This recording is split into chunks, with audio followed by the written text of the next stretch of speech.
हरि ओम श्री गुरुभ्यो नमः। आज क्लास रे समस्त को स्वागत। पिले आमे कादम्बरीस्थ सुकनास उपदेश प्रश्नात्मक व्याख्या देखुले।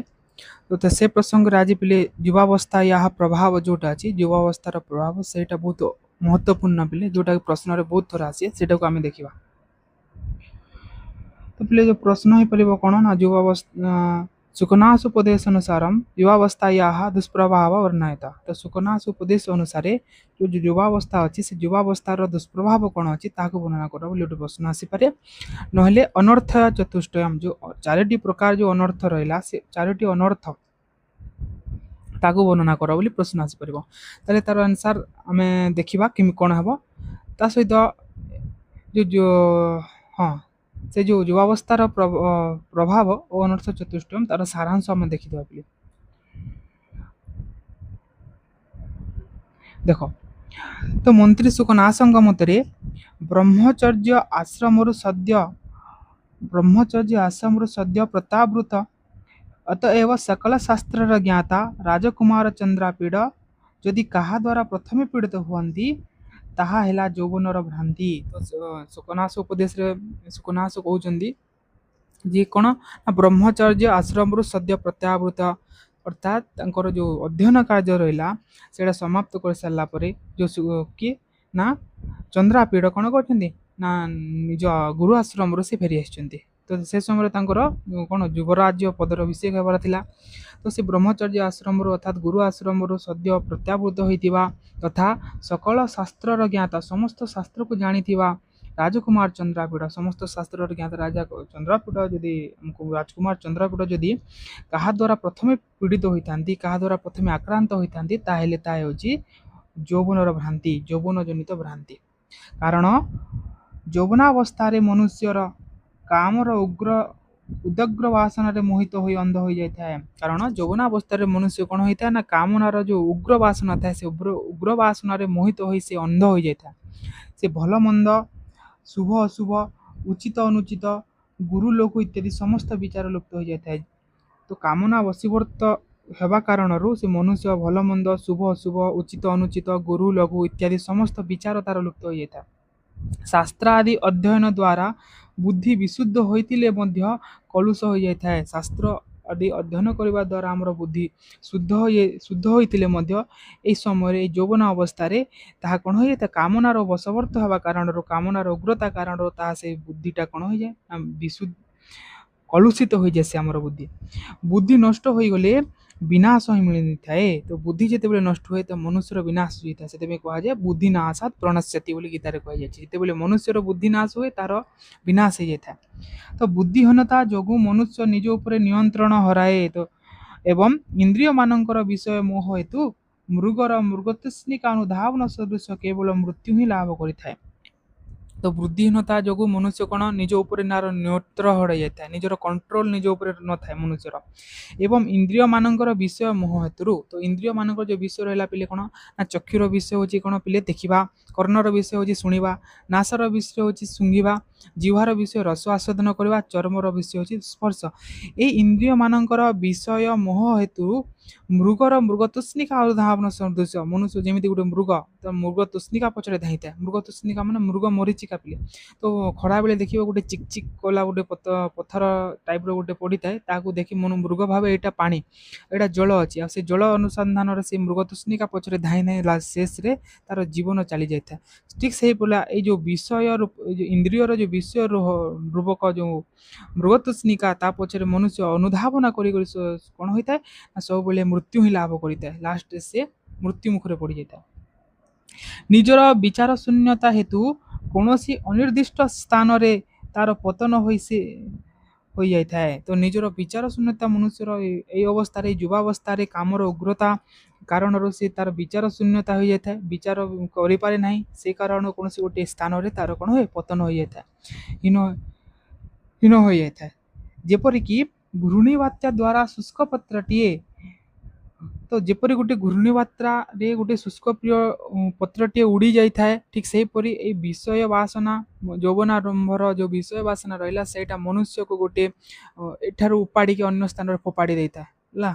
तो गोटे पत्र शुष्क पत्रटे जेनता जमी घूर्णी बात्रा उड़ीजे कौन गोटे स्थान में पतित हो जाता है। ठीक सेपरी ये जो मन कामनार विषय मनुष्य ये कामनार प्रभाव युवावस्था से मनुष्य को गोटे स्थान उत्पाटित कर अन्य स्थान गोटे फोपाड़ी देता है। मायार उत्कट बासना द्वारा ताकू समग्र जगत केवल रंगीन देखा जाता है। तो यही अवस्था युवावस्था यौवनावस्था मनुष्य कौन ना सबकि मायार उत्कट बासना हेतु मायार प्रभाव सबकि रंगीन सबुआड़े सब रंगीला रंगीला देखा जाता है। मनुष्य विवेकहीनता दिग्भ्रष्ट हुए। तो मनुष्य तार विवेकहीनता कारण से दिग्भ्रष्ट हो जाए। तार सामाजिक स्थिति विपन्न हो जाए है। तार सामाजिक स्थिति खराब हो जाए। से एक हीन कामुक लंपट परिवर्तित हो जाता है। कामना प्रभाव यौवन प्रभाव से मनुष्य गोटे कौन हो जाता है हीन प्रकृतिर हो जाता है। कामनार लंपट कामनार लंपट व्यक्ति परि परिवर्तित हो जाता है। किंतु एथिरो मध्य रक्षा पाई पारिब केवल गुरु एवं गुरुजन मानक उपदेश विनयपूर्वक श्रवण करने द्वारा। तो यही सब दोषरू ये सब तार कुप्रभाव मुक्ति करा पारिब जदि आमे गुरुंकर उपदेश ठीक भाव शुणा है। तो यहाँ थिला बिले जो तुम यौवनार दुष्प्रभाव। तो ये तार अनस्थ चतुष्ट थिला ताहा आमे गोटे शब्द सह जिते आमे वर्तमान अध्ययन करबा देखिबा। तो तार मूल टेक्स्ट रे कोन अछि तो आमे गोटे गोटे जो शब्द रहिला ताको देखिबा तार अर्थ कोन आ तार भावार्थ कोन अछि। तो एथिरे तुमर समस्त जो लॉन्ग क्वेश्चन रहिला जो युवावस्थार दुष्प्रभाव ता सहित अनस्थ चतुष्ट जो कंप्लीट होइबा। तो ध्यान से सुनो कोन कहउछन्ते से। तो महाकवि बाणभट्ट विरचित कादम्बरी सुकनाश उपदेश। तो महाकवि बाणभट्ट विरचित जो कादम्बरी सुकनाश उपदेश रहा सेटा बर्तमान आरंभ करवा। एवं समतिक्रमसु केषुचित् दिवसेषु चन्द्रापीडस्य यौवराज्याभिषेकं चिकीर्षुः प्रतिहारानुपकरण संभार संग्रहणार्थम आदिदेशः। तो से कहते जे एपम एपरी श्रमति कर्मतेषु केतेषु दिवसेषु किछि दिन बीती जाते जो चंद्रापीडंकर कौन चंद्रापीडंग नामक जो निजर जो पुत्र थिला राजा तारापीडंकर जो पुत्र अच्छी चंद्रापीड तांकर युवराज्याभिषेकम युवराज पदरे अभिषेक करबा पई चिकीर्षु राजा करबा को इच्छा करुवा राजा कौन करछंती ना उपकरण संभारण संग्रहणार्थम। तो जो जो जिनिस गुड़िक लगे कौन पाई ना जो राज्याभिषेक जो युवराज अभिषेक से समस्त द्रव्य गुड़िक संग्रह करने क्या कर प्रतिहार मान से कौन कर ना प्रतिहार मान कौन बोले द्वारपाल मान जो सेवक मान अच्छा आदिदेश मान आदेश देते कि राजा तारापीड समुपस्थित यो राज्याभिषेकञ्च तं कदाचित् दर्शनार्थ मागतमारूढ़ विनयानमपि विनीततरमिच्छन् कर्तुं सुकनासः सविस्तरमुवाच। तो से कहते ये समुपस्थित युवराज्याभिषेकम अर्थात अतिशीघ्र युवराज पदर अभिषिक्त होबाक थिबा। तो यथाशीघ्र युवराज पदर अभिषिक्त करा कदाचित थरे दर्शनार्थम देखियो दर्शन करने इच्छा आगतम आसीथिबा किए ना आरूढ़ विनय नामपि विनयशील होइतिले मध्य विनयशील किए तम ताकू काकू किए कौन विनयशील ना चंद्रापीडम से चंद्रापीडम को कौन करचंती ना विनयतरम करतुम आउरी विनय करबा पई। तो चंद्रापीड विनय अटंती किंतु तांको आउरी अधिक विनीत करबा पई आउटिके विनय बा अत्यधिक विनीत करबा पई इच्छा करुथिबा कि ना सुकनासह जे सुकनास किए तारापीडंकर जो मंत्री रही सुकनास सविस्तरम विस्तार पूर्वक उवाच अर्थात कहले। तो राजा चंद्रापीड कौन कर पुत्र जो रही तारापीड जो रही पुत्र चंद्रापीड को युवराज्याभिषेक युवराज पदर अभिषिक्त करने से अत्यावश्यक जो जो सामग्री आवश्यकता थी से समस्त सामग्री को आने संग्रह करने से प्रतिहारी मानक द्वारपाल सेवक मानक आदेश देते। आ थे दर्शन समुपस्थित तथा युवराज्याभिषेक जार होगा से विनय बा विनीत जो चंद्रापीड रही से चंद्रापीड को आहरी विनीत करने राजा जो मंत्री रही सुकनास से विस्तार पूर्वक कहवाई आरंभ कर। तो कौन कहले सी कहते न तात चन्द्रापीडः विदितवेदितव्यस्य अधीत सर्वशास्त्रस्य ते नाल्पमुप्यवदेष्टव्यमस्ति केवलञ्च निसर्गत एव अभानुभेद्यं मरत्न अलोकछेद्यम् अप्रतिपभाव छेद्यं प्रदीप प्रभापनेयम् अतिगहनं तमो यौवन प्रभावम। तो से कहते तात हे तात चंद्रापीड। तो तातर संबोधन पिले तात शब्दम प्रयुञ्जन्ति पूज्ये पितरि चात्मने। तो कहुए तात शब्दटी क्या क्या प्रयोग कराए ये जो तात शब्द अच्छी ये तात शब्दटा निजर जो पूज्यजन रहिले किंबा पुत्र सदृश लोक मान प्रयोग कर सी सुकनाश कौन कर चंद्रापीड़ को तात चंद्रापीड़ बोली संबोधन कर संबोधन प्रथम विभक्ति विदित वेदित व्यस्य अधीत सर्वशास्त्र हे तात चंद्रापीड़ हे पुत्र चंद्रापीड़ विदित वेदितव्य अर्थात ज्ञातव्य विषय को अधिगत करिथिबा तो ज्ञातव्य विषय को जानिथिबा अधिगत सर्वशास्त्र समस्त शास्त्र को पढ़िथिबा ते तुमर अल्पमपि किछि मध्य उपदेष्टव्यम उपदेश देवार योग्य विषय नास्ति कौन सी उपदेश देवार योग्य नहीं कारण तुम समस्त विषय को अध्ययन कर सारी समस्त विषय को जानी सारी से तुमको आउ किछि उपदेश देवार कर नहीं ना आवश्यकता नहीं केवल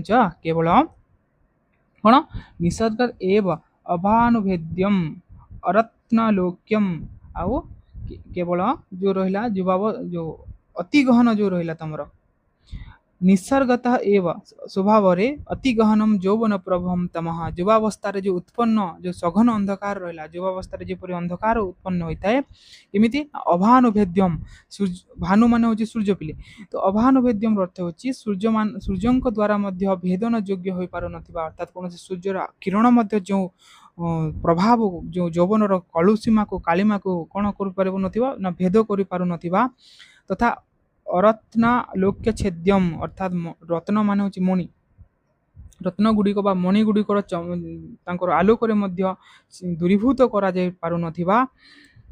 अर्थात से मणिर किरण सूर्य आलोक दूर कर कौन अप्रतिप प्रभोनेयम कौन से दीपशिखा द्वारा दूर हो न पारुथिबा से कौन यौवन प्रभाव से यौवन रूपक जो प्रभाव यौवन जो अंधकार से विषय खाली तुमको कौन कर से विषय मु कह शुणवार अच्छे तुमको तो सी कहते हे तात चंद्रापीड़ तुम कौन करना तुम समस्त विद्या अध्ययन कर सारी वेदित वेदितव्य समस्त विषय तुम जानिछ किंतु ये जो रहा कौन ना अभानुभेद्यम जो जहाँ को कि सूर्य मध्य भेद कर न पारे अरत्नालोक्य कौन रत्नर आलोक दूर कर कौन दीपर प्रभाव जो ताको दूरभूत करें एपरी यौवन प्रभाव यौवन जो तम रहा जो अंधकार रहा से बहुत गहन अटे कौन आलोक गुड़िक कौन कर भेद कर अपरिणामोपशम दारुण लक्ष्मी मद कष्टम मनंजनवर्ती साध्यम अपरम ऐश्वर्यतिमिरांधत्वम अशिशिरोपचार हार्य अति तीव्र दर्पदाह ज्वरस्मा कौन ये जो रहा अपरिणामोपशम जो लक्ष्मी मद लक्ष्मी मान हूँ पिले धन संपत्ति तो लक्ष्मी मदर अर्थ पिले तो जो लक्ष्मी मद रहा यहाँ हूँ धन संपर उन्मादता तो ये धन संपदर जो उन्मादता गर्व रहा से केमी अपरिणामोपशम तो कौन बुद्धावस्था कौन शांत हो न था तो ये लक्ष्मीर जो मद रहा लक्ष्मीर जो प्रभाव धन गर्व रहा से वृद्धावस्था कौन हो न था ना शांत हो न था अतएव दारुण दारुण अर्थ हूँ भीषण व भयंकर अटे ऐश्वर्य तिमिरांधत्व जो ऐश्वर्य रूपक जो गोटे रोग पिले तिमिर रोग मान अंधत्व रोग हो जाए से भलसे देखा जाए नहीं है तो ऐश्वर्य तिमिरांधत्व जो ऐश्वर्य रूपक तिमिर अर्थात नेत्र रोगर अंधत्व जोटा रहा अनंजनवर्ती साध्यम अंजन शालका द्वारा अंजन मान हूँ पिले जो आखिरे जो लगा हुए ना से कजलटा तो से अंजन वर्ती साध्यम जो कजल कौन हो पार ना ना कजल लेखा द्वारा दूर दूर हो पार ना अतएव अपरम कष्टम तातुर कष्ट धन ठार दुखद होता है दर्प जार दुरस्मा ये जो धन मदर ठार आहरी ଦୁଃଖଦପୂର୍ଣ୍ଣ ହୋଇଥାଏ କ'ଣ ନା ଦର୍ପ ଦାହ ଜ୍ୱରୋତ୍ସାହ। ତ ଦର୍ପ ଦାହ ଜ୍ୱରୋତ୍ସାହ ମାନେ ହେଉଛି ବୋଲି କ'ଣ ଏଇ ଦର୍ପ ଦାହ ଜ୍ୱରୋତ୍ସାହର ଅର୍ଥ ହେଉଛି ନା ଅହଙ୍କାର ରୂପକ ଦାହ ଜ୍ୱରର ଉଷ୍ମତା ବା ଗରମ, ଯେଉଁ ଅହଙ୍କାର ରୂପକ ଯେଉଁ ଉଷ୍ମତା ଥାଏ ତାହା ଏଇ ଯେଉଁ ଲକ୍ଷ୍ମୀ ମଦ ବା ଲକ୍ଷ୍ମୀର ଯେଉଁ ଗର୍ଭଟାର ତାଠାରୁ ମଧ୍ୟ ବହୁତ କଷ୍ଟକର ହୋଇଥାଏ। ଅଶିରୁ ଶିଶିରୋପଚାର ହାର୍ଯ୍ୟ, ଅର୍ଥାତ୍ ଏଇଟା କ'ଣ ନା ଶିଶିର ଉପଚାର ଦ୍ୱାରା ମଧ୍ୟ ଶାନ୍ତ ହୋଇନଥାଏ, ଶୀତଳୀକରଣ ଦ୍ୱାରା ମଧ୍ୟ ବା ଶୀତଳ ଉପଚାର ଦ୍ୱାରା ମଧ୍ୟ ଏଇଟା କେବେ ବି ଶାନ୍ତ ହୁଏ ନାହିଁ। କ'ଣ ନା ଦର୍ପ ଦାହ ଜ୍ୱର ସ୍ମା, ଏଇ ଦର୍ପ ବା ଅହଙ୍କାର ରୂପକ ଯେଉଁ ଜ୍ୱରର ଯେଉଁ ଉତ୍ତାପ ରହିଲା, ଯେଉଁ ସେ ଉଷ୍ମାଟା ଶିଶିର ଉପଚାର ଦ୍ୱାରା ମଧ୍ୟ ଶାନ୍ତ ହୋଇନଥାଏ। ଏଣୁ ଅତି ତୀବ୍ର ବୋଲି କୁହାଯାଇଛି, ଅତ୍ୟନ୍ତ ତୀବ୍ର ବୋଲି କୁହାଯାଇଛି। ତ ସେ କହୁଛନ୍ତି ଯେ ତାର ଅନନ୍ୟ ମଦ ଯେଉଁ ରହିଲା ସେଇଟା ଧନର ଉନ୍ମାଦତା ଓ ମରିବା ପର୍ଯ୍ୟନ୍ତ ସେ ନିଃଶସତ୍ୟ ଯେଉଁ ଧନର ଉନ୍ମାଦତା ରହିଲା, ଧନର ଯେଉଁ ଗର୍ବ ରହିଲା ସେଇଟା ବୃଦ୍ଧାବସ୍ଥାରେ ମଧ୍ୟ ଶାନ୍ତ ହୋଇନଥାଏ, ସେଇଟା ମରିଗଲେ ମଧ୍ୟ ସେଇଟା କେବେ ବି ଯାଏ ନାହିଁ। ତିମିର ନାମକ ଯେଉଁ ଚକ୍ଷୁ ରୋଗ ରହିଲା ସେଇଟା ଅଞ୍ଜନ ପ୍ରଭୃତି ଦ୍ୱାରା ଦୂର ହୋଇପାରେ, କିନ୍ତୁ ଏଇ ଯେଉଁ ଐଶ୍ୱର୍ଯ୍ୟ ରୂପକ ତିମିର ଗୋଟେ ରୋଗ ହୋଇଥାଏ, ଅନ୍ଧତ୍ୱ ରୋଗ, ଯେଉଁଟାକି ଭଲ ଭାବରେ ଦେଖାଯାଏ ନାହିଁ। ଏ ତିମିର ରୋଗକୁ ଆମେ ଅଞ୍ଜନ ଦ୍ୱାରା ବା କ'ଣ ହୋଇଥାଏ ନା ଉପଶମ କରାଯାଇପାରିବ, ଠିକ୍ କରାଯାଇପାରିଥାଏ। କିନ୍ତୁ ଏଇ ଯେଉଁ ଅହଙ୍କାର ରୂପକ ଯେଉଁ ଦର୍ପ ଦାହ ଜ୍ୱର ଅଛି ତାହାକୁ କ'ଣ ହୋଇପାରିବ, ଅହଙ୍କାର ରୂପକ ଯେଉଁ ରୋଗଟା ରହିଲା ତାହାକୁ କୌଣସି ପ୍ରକାର ଅଞ୍ଜନ ଲେପ ଦ୍ୱାରା ଦୂର କରାଯାଇପାରେ ନାହିଁ। ତ ଏହିଠାରୁ ଏଇ ଅହଙ୍କାର ଏ ଧନ ଗର୍ବ ଠାରୁ ମଧ୍ୟ ଆଉ କଷ୍ଟକର ହେଉଛି କାଣା ନା ଦର୍ପଦାହ ଜ୍ୱର, ଦର୍ପଦାହ ଜନ ଅହଙ୍କାର ଜନିତ ଜ୍ୱର ରହିଛି, ଏହାଠାରୁ ମଧ୍ୟ କଷ୍ଟକର ଅଟେ, ଯାହାକି କ'ଣ ନା କୌଣସି ଶିଶିର ଉପଚାର ଏତେ ଉତ୍ତପ୍ତ ସେଇ ଅହଙ୍କାର ରୂପକ ଜ୍ୱରଟା, ଯାହାକି କୌଣସି ଶିଶିର ଉପଚାର ବା ଶୀତଳୀକରଣ କରିବା ଦ୍ୱାରା ମଧ୍ୟ ତାହା ଶାନ୍ତ ହୋଇନଥାଏ। ଭାବିଲେ ଆଉ କ'ଣ କହୁଛନ୍ତି ନା ସତତମ ଅମୂଳ ମନ୍ତ୍ର ସମଃ ବିଷମୋ ବିଷୟ ବିଷାସ୍ୱାଦମୋହ ନିତ୍ୟମସ୍ଥାନଂ ଶୌଚବାଦ୍ୟଃ ବଲବାନ୍ ରାଗମ୍ ଅଲାବଲେପଃ ଅଜସ୍ରମକ୍ଷ ପାवसान ପ୍ରବୋଧ ଘୋର च ରାଜ୍ୟସୁଖ ସନ୍ନିପାତ ନିଦ୍ରା भवति। तो राजसुख सन्निपात निद्रा भवति इत्यतः विस्तरेणाभिधीयसे। तो से कहते हे किए कहते ना सुकनाश कहते हे चंद्रापीड़ आ कौन ना ये जो रहा तुम विषय विषास्वाद मोह, जो विषय बासना रूपक जो विषपान जो उत्पन्न जो संज्ञाहीनता, तो जमी विषपान करदे मनुष्य मूर्छा हो जाए, संज्ञाहीन हो जाए, ठीक से परी ये जो विषय बासना रूपक विषपान जो उत्पन्न होता जो संज्ञाहीनता, तो विषय रूपक जो विषपान करने द्वारा जो संज्ञाहीनता मूर्छता उत्पन्न होता है सततम अर्थात निरंतर अमूल मंत्र श्याम कौन जड़ी कौन मंत्रतंत्र फुकाजरा कि कौन जड़ीबूटी कौन औषध द्वारा दुरारोग्य होता है, यहाँ को दूर कर क्या दूर कर विषय विषास्वाद मोह।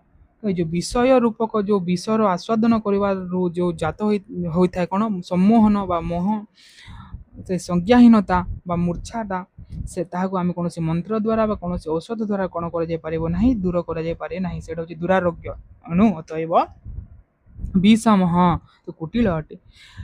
आ राग मवापलेप तो आसक्ति रूपक जो पंकज लेप रहा जो आसक्ति रहा, तो से आसक्ति रूपक जो पंकज पंक रहा से पंक मान कौन कादुआ, से आसक्ति रूपक कादुआ प्रलेप हूँ नित्यम सर्वदा।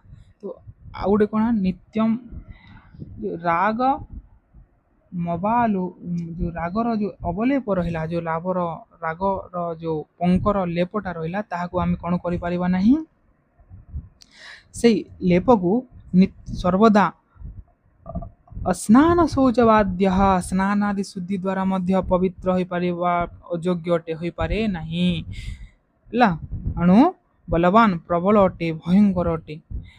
तो एठारु प्रबल भयंकर अटे राजसुख सन्निपात निद्रा। तो ये राजसुख सन्निपात निद्रा एठारु प्रबल अटे। रात्रि शेष रात्रि समाप्त ପ୍ରବୋଧ ନିଦ ଭାଙ୍ଗି ନଥାଏ। ତ ଏଇ ଯୋଉ ରାଜସୁଖ ଜନିତ ଯୋଉ ସନ୍ନିପାତ ନିଦ୍ରା ଅଛି ରାତ୍ରି ବିତିଗଲେ ମଧ୍ୟ ସେ ନିଦ୍ରାଟା କେବେ ଭଙ୍ଗ ହୋଇନଥାଏ। ଇତ୍ୟତଃ ଏଣୁକରି ବିସ୍ତାର ପୂର୍ବକ ବିଧି ଆସେ। ତ ଏଣୁ ପୁଣି ତେଣୁ ମୋ ଦ୍ୱାରା ଯୋଉ କୁହାଯାଇଥିବା ଏହାକୁ ତମେ କଣ କର ନା ବିସ୍ତାର ପୂର୍ବକ ମୋ ଦ୍ୱାରା କୁହାଯାଇଥିବା ଏଇ ଯୋଉ ଉପଦେଶକୁ ତମେ କଣ କର ବିସ୍ତୃତ ଭାବରେ ବିଷୟରେ ମୁଁ କହୁଛି ତମେ ଶୁଣ ଭଲ ଭାବରେ। ତ ସେ କହୁଛନ୍ତି ଯେ ବିଷୟ ରୂପୀ ଯୋଉ ବିଷୟକୁ ସେବନ କରି ବା ବିଷୟ ରୂପକ ବିଷୟକୁ ପାନ କଲା ପରେ ଉତ୍ପନ୍ନ ହେଉଥିବା ଯୋଉ ମୋହ ବହୁତ କଠିନ ହୋଇଥାଏ ଯେ ତ କୌଣସି ଜଡ଼ିବୁଟି ବା କୌଣସି ମନ୍ତ୍ର ପ୍ରୟୋଗ ଦ୍ୱାରା ଏହା କଣ ହୋଇପାରେ ନାହିଁ ଉପଶମ ହୋଇପାରେ ନାହିଁ। ଆଉ ତ ବାସନା ଆଉ କଣ ଏ ବାସନା ରୂପକ ଯୋଉ ରହିଲା ଅବଲେପ ବା ପଙ୍କର ଲେପ ତାକୁ ଏତେ ପ୍ରବଳ ଏତେ ଗାଢ଼ ହୋଇଥାଏ ଯେ ତାହା ନିତ୍ୟ ସ୍ନାନ ଆଦି ଶୁଦ୍ଧି କାର୍ଯ୍ୟ ଦ୍ୱାରା ମଧ୍ୟ କଣ ହୋଇପାରେ ନାହିଁ ସଫା ହୋଇପାରେ ନାହିଁ। ଏହାଠାରୁ ମଧ୍ୟ ପ୍ରବଳ ଅଟେ ଯେ ରାଜସୁଖ ସନ୍ନିପାତ ନିଦ୍ରା। ତ ରାଜସୁଖର ଯୋଉ ମୋହ ନିଦ୍ରାଟା ରହିଲା ଏଠାରୁ ମଧ୍ୟ ଗାଢ଼ ନିଦ୍ରା ହୋଇଥାଏ। ରାତ୍ରି ଭାଙ୍ଗିଗଲେ ମଧ୍ୟ ସେ ନିଦ୍ରାଟା ଭାଙ୍ଗି ନଥାଏ। ଏଣୁ ବିସ୍ତାର ପୂର୍ବକ ମୁଁ କହୁଛି ଏ ବିଷୟରେ ତମେ ଶୁଣ। ତ ପିଲେ ଏଇଟା ବହୁତ ଇମ୍ପୋର୍ଟାଣ୍ଟ ପିଲେ ଏଠାରୁ ଅନର୍ଥ ଚତୁଷ୍ଟୟ କହୁଛନ୍ତି ସୁକନାସ ହେଲା। ଅନର୍ଥ ଚତୁଷ୍ଟ ଗୋଟେ ଗୋଟେ ଦେଖ ଭଲ ଭାବରେ କଣ କଣ ସେ ଅନର୍ଥ ଚତୁଷ୍ଟ ନା ଗର୍ଭେଶ୍ୱରତ୍ୱം ଅଭିନବ ଯୌବନତ୍ୱം ଅପ୍ରତିମ ରୂପତ୍ୱം ଅମାନସ ଶକ୍ତିତ୍ୱମ୍ ଇତି ମହଦୀୟତାಂ ଖଲୁ ଅନର୍ଥ ପରମ୍ପରା ସର୍ବା ବିନୟାନାମ୍ ଏକୈକମପ୍ୟେଷାମ୍ ଏକୈକମପ୍ୟେଷାମ୍ ଆୟତନମ୍ କିମୁକ୍ତ ସମବାୟ। ତ ଏଇ ଚାରିଟି ଯୋଉ ରହିଲା ପିଲେ ଅନର୍ଥର କାରଣ କଣ ହଉଛି ଗର୍ଭେଶ୍ୱରତ୍ୱମ୍ ଅର୍ଥାତ୍ ଜନ୍ମ ଗୋଟେ ହଉଛି ଗର୍ଭେଶ୍ୱରତ୍ୱମ୍ ଅର୍ଥାତ୍ ଜନ୍ମଜାତ ପ୍ରଭୁତା। 2 ନମ୍ବର ହଉଛି ବୋଲି କଣ ଅଭିନବ ଯୌବନତ୍ୱମ୍ ଆଉ ନୂତନ ଯୋଉ ଯୌବନ ଅବସ୍ଥା। ଆଉ ଗୋଟେ ଅଛି ଅପ୍ରତିମ ରୂପତ୍ୱମ୍ ଆଉ ଗୋଟେ ଅଛି ସୁନ୍ଦରତା ଅପ୍ରତିମ ରୂପତା ଆଉ ଗୋଟେ ଅଛି ଅମାନସ ଶକ୍ତିତ୍ୱମ୍ ଚେତି। ଆଉ ଯୋଉ କଣ ନା ଅମାନସ ଶକ୍ତିତ୍ୱମ୍ ଅର୍ଥାତ୍ ଦିବ୍ୟ ଶକ୍ତି ସମ୍ପନ୍ନତା। ଏଇ ଯୋଉ ଚାରିଟି ରହିଲା ଏ ଚାରୋଟି ହେଉଛି ଖଳୁ ନିଶ୍ଚିତ ଭାବରେ ଅନର୍ଥ ପରମ୍ପରା। ଏଇଟା ହେଉଛି ଅନର୍ଥର କାରଣ। ତ ତମକୁ ଯୋଉ ପ୍ରଶ୍ନ ପଚାରା ଯାଇଥିଲା ପିଲେ ଯେ ଅନର୍ଥ ଚତୁଷ୍ଟୟ କଣ ତ ସେ ବିଷୟରେ ବିଶଦ ଭାବରେ ବର୍ଣ୍ଣନା କର ତାହେଲେ ଏଇଟା ତମକୁ ବର୍ଣ୍ଣନା କରିବାର ଅଛି। ତ ଗର୍ଭେଶ୍ୱରତ୍ୱମ୍ ଏଇଟା ହେଉଛି ପ୍ରଥମ ଅନର୍ଥ। ତ ଜନ୍ମଜାତ ପ୍ରଭୁତା ଜନ୍ମରୁ ଯାହାକୁ ପ୍ରଭୁତ୍ୱ ବା ପାୱାର୍ସ ମିଳିଯାଇଥାଏ ଶକ୍ତି ମିଳିଯାଇଥାଏ ତ ସେଇଟା ଗୋଟେ ଅନର୍ଥର କାରଣ ହୋଇଥାଏ। ଆଉ ଗୋଟେ ଅନର୍ଥର କାରଣ ହେଉଛି ଅଭିନବ ଯୌବନତ୍ୱମ୍ ଅର୍ଥାତ୍ ନୂତନ ଯୌବନତା ନୂଆ ନୂଆ ଭାବରେ ଯୌବନ ଯୋଉ ଆସିଥାଏ ସେଇଟା ମଧ୍ୟ ହେଉଛି ଗୋଟେ ଅନର୍ଥର କାରଣ। ଆଉ ଗୋଟେ ହେଉଛି ଅପ୍ରତିମ ରୂପତ୍ୱମ୍ ଅନୁପମ ସୌନ୍ଦର୍ଯ୍ୟ। ସୌନ୍ଦର୍ଯ୍ୟ ମଧ୍ୟ 3 ନମ୍ବର କଣ ଅନର୍ଥ। 4 ନମ୍ବର ଅନର୍ଥ ହେଉଛି ଅମାନସ ଶକ୍ତିତ୍ୱମ୍ ଅର୍ଥାତ୍ ଦିବ୍ୟ ଶକ୍ତି ସମ୍ପନ୍ନତା। ଇତି ଇୟମ୍ ଏହି ଚାରିଗୋଟି ନିଶ୍ଚିତ ଭାବରେ କଣ ଅଟନ୍ତି ନା ମହତି ବଡ଼ ଅନର୍ଥ ପରମ୍ପରା ବିପତ୍ତିର ଧାଡ଼ି ଅଟନ୍ତି। ତ ଏଇ ଚାରୋଟି ଗୋଟିଏ ଗୋଟିଏ ହିଁ ଅନର୍ଥର କାରଣ ଅଟନ୍ତି। ଏମାନଙ୍କ ମଧ୍ୟରୁ ଏକେକମପି ପ୍ରତ୍ୟେକ ମଧ୍ୟ ସର୍ବ ବିନୟାନାମ୍ ସମସ୍ତ ପ୍ରକାର ଉଦଣ୍ଡାର ଆୟତନମ୍ ନିବାସ ସ୍ଥାନ ଅଟନ୍ତି। ତ ଏଇ ଭିତରୁ ଏଇ ଯୋଉ ରହିଲେ କଣ ନା ଗର୍ଭେଶ୍ୱରତ୍ୱମ୍ ଅଭିନବ ଯୌବନତ୍ୱମ୍ ଅପ୍ରତିମ ରୂପତ୍ୱମ୍ ଅମାନୁଷ ଶକ୍ତିତ୍ୱମ୍ ଏଇଟା ହେଉଛି ଏ ସମସ୍ତେ ହେଉଛନ୍ତି ଗୋଟିଏ ଗୋଟିଏ କଣ ସର୍ବବିନୟ ନାମ ସମସ୍ତ ପ୍ରକାର ଉଦଣ୍ଡତାର ଗୋଟିଏ ଗୋଟିଏ ଗୃହ ଅଟନ୍ତି। କିମୁ ସମବାୟ ପୁଣି ଏ ସମସ୍ତ ଯଦି ଜଣଙ୍କ ପାଖରେ ରହିଗଲା ଏ ସମସ୍ତ ଯଦି ଜଣଙ୍କ ପାଖରେ ରହୁଛି ତାହେଲେ ଏହାର ସମୂହ ବା କଣ କହିବା ଅର୍ଥାତ୍ ଏ ସମସ୍ତ ମହାନ ଅନର୍ଥ ମହାନ ବିପତ୍ତିର କାରଣ ଅଟନ୍ତି।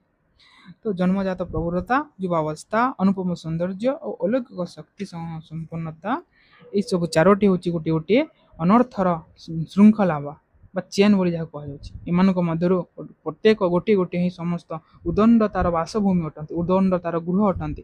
ଆଉ ସମସ୍ତ ଯଦି ଗୋଟିଏ ଜାଗାରେ ଥୁଲ ହେଇଯିବ ତାହେଲେ କଣ ବା କୁହାଯାଇପାରିବ ତାହେଲେ ବିନାଶ ହିଁ ହୋଇଥାଏ ହେଲା। ତ ସେଇଟା ପାଇଁ ଏଇ କଥାକୁ ବିଲେ ପଞ୍ଚତନ୍ତ୍ରରେ ମଧ୍ୟ ବର୍ଣ୍ଣନା କରାଯାଇଛି। ମିତ୍ର ଲାଭରେ ବିଷ୍ଣୁ ଶର୍ମା କହିଛନ୍ତି ଆମର ଯୋଉ ବିଷ୍ଣୁ ଶର୍ମା କହିଛନ୍ତି କଣ ନା ଯୌବନମ୍ ଧନ ସମ୍ପତ୍ତି ପ୍ରଭୁତ୍ୱମ ବିବେକତା ଏକୈକମପ୍ୟନର୍ଥାୟ କିମୁ ଯତ୍ର ଚତୁଷ୍ଟ ନାଇଁ କି।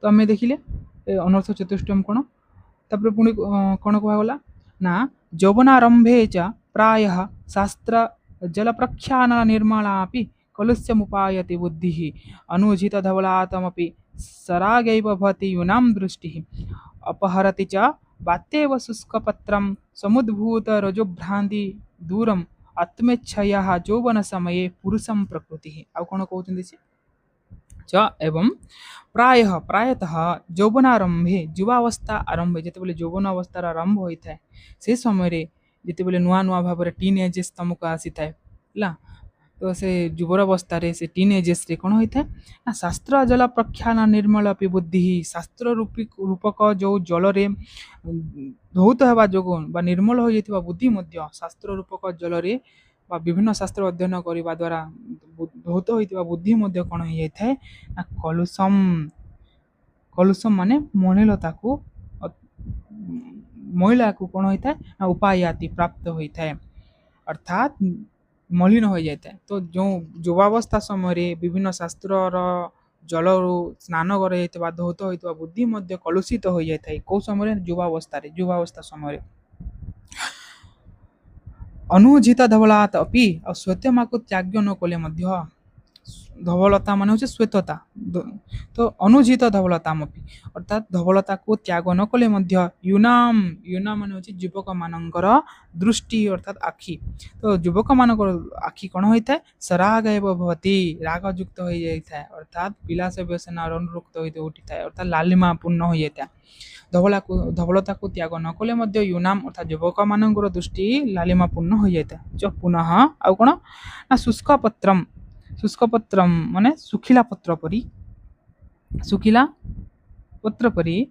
देखो देखिए पिले सुखिला पत्र जिते आसे कौन वायु आसला कौन पवन प्रवाह हुए ताले से सुखिला पत्र उड़ी जाए तो कौन सेमती सुखिला पत्र कौन हुए समुद्भूत रज भ्रांति तो जो धूली समूह भर जो कौन होता है समुद्भूत रज भ्रांति जो एमती कौन भवंडर आसे बोले बात्या आसे ताले से शुष्किला पद्धति कौन हो जाए गोटे स्थान उड़ी जाए अन्य स्थान पतित हो जाता पड़ जाता है ठीक से परी बात्या आइब धूली जोड़ पड़ी प्रकृति अर्थात चित्तवृत्ति कौन हुए आत्मच्छा निज अनुसार यौवना समय युवावस्था पुरुषम पुरुष को अति दूर अपहरती नहीं जाता तो यौवन समय पुरुषम प्रकृति अपहरती तो जमी गोटे शुष्क पत्र को बात्या समय बात्या कौन करता है गोटे स्थान काढ़ी अन्य स्थान फोपाड़ी देता है ठीक से युवावस्था समय यौवन समय पुरुषर प्रकृति जो रहा से पुरुष प्रकृति ताको कौन करता है ना अति दूर को लेकर गोटे स्थान फोपाड़ी देता नहीं कि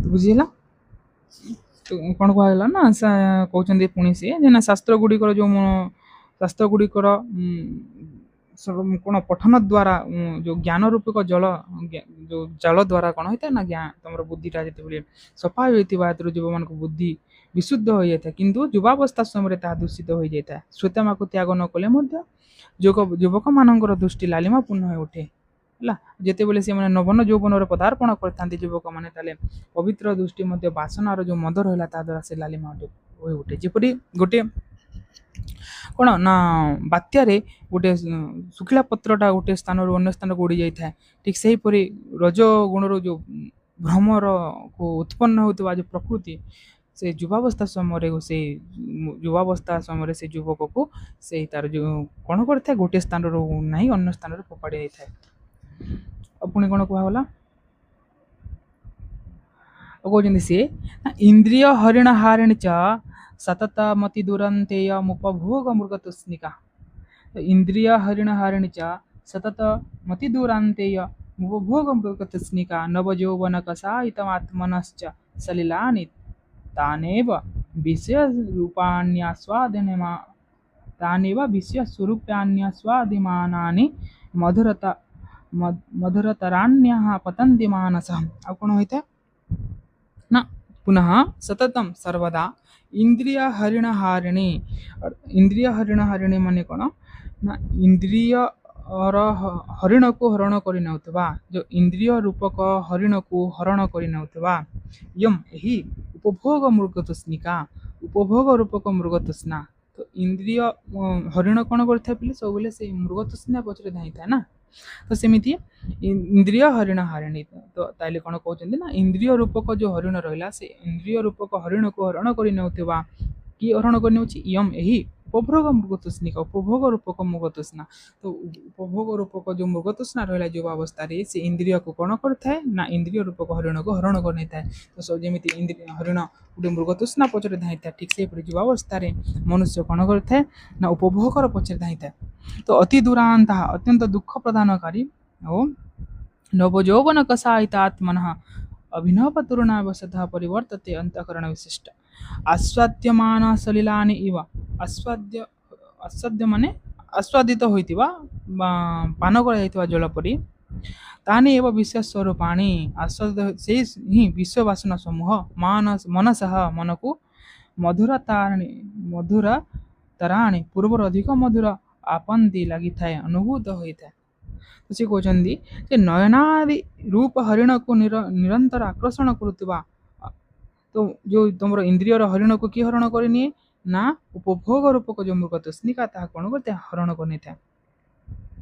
तो से मृग तृष्णा अंतिम कौन होता है अत्यंत दुख प्रदान होता है जमी मृग से मृग तृष्णा पचर धाई धाई मरी जाता है ठीक से इंद्रिय हरिण हारिणी इंद्रियर जनित जो विषय पचर धाई धाई मनुष्य कौन होता है दुख प्रदत्त होता है। सेहीपरि हत्याकारी कषाय द्रव्य भोजन पर जल आहरी अधिक मिठा लगी था तुम धरन जमी गोटे कषा वस्तु खाईदब तो से कषा जमी हरिड़ा बाहर अँला ये प्रकार कषा खाइला जब आम जलपान कर दिया गोटे अँला खाइला से मिठा लगे नहीं कि तो सेमती कषा आदि द्रव्य भोजन पर जमी जल आहरी अधिक मिठा लगी था ठीक से युवावस्था समय ललनादि अनुरक्त मानव को विश्व सुख अधिक मधुर लगी था सेमती कौन युवावस्था कौन स्त्री बा ललना कौन झील पचरे गला जीवा अनुरक्त रहा सेमती मानव को सीटा सुख प्रदान करें से मिठा परी आउ कौन होता है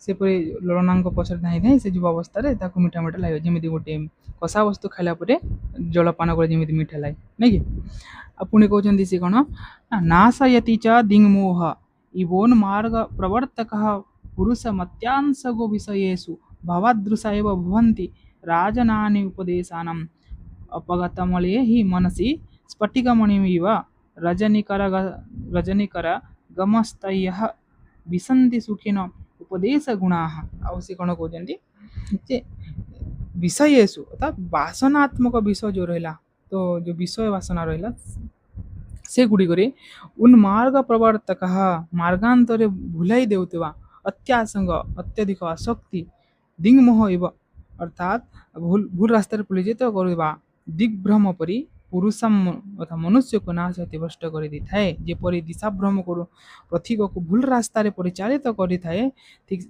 है जदि गोटे पथिक कौन होता है ना दिग भूली जाए ताले से दिग्भ्रम पथिक को कौन करता है भूल रास्तार परिचालित कर दी थाए ठीक से ही धरी तुम गूगल मैप कौन होगा फेल होगा तुम भूल रास्तार पलैज ठीक से दिवभ्रम पथिक को भूल रास्तार कौन करता है प्रचालित करें सेहीपरि विपरीत आचरण करुवा जो विनीत विषय वस्तु गुड़िक रहा बासना रहा से बासना गुड़िक कौन करते हैं मनुष्य को विपरीत दिग को परिचालित कर देता है।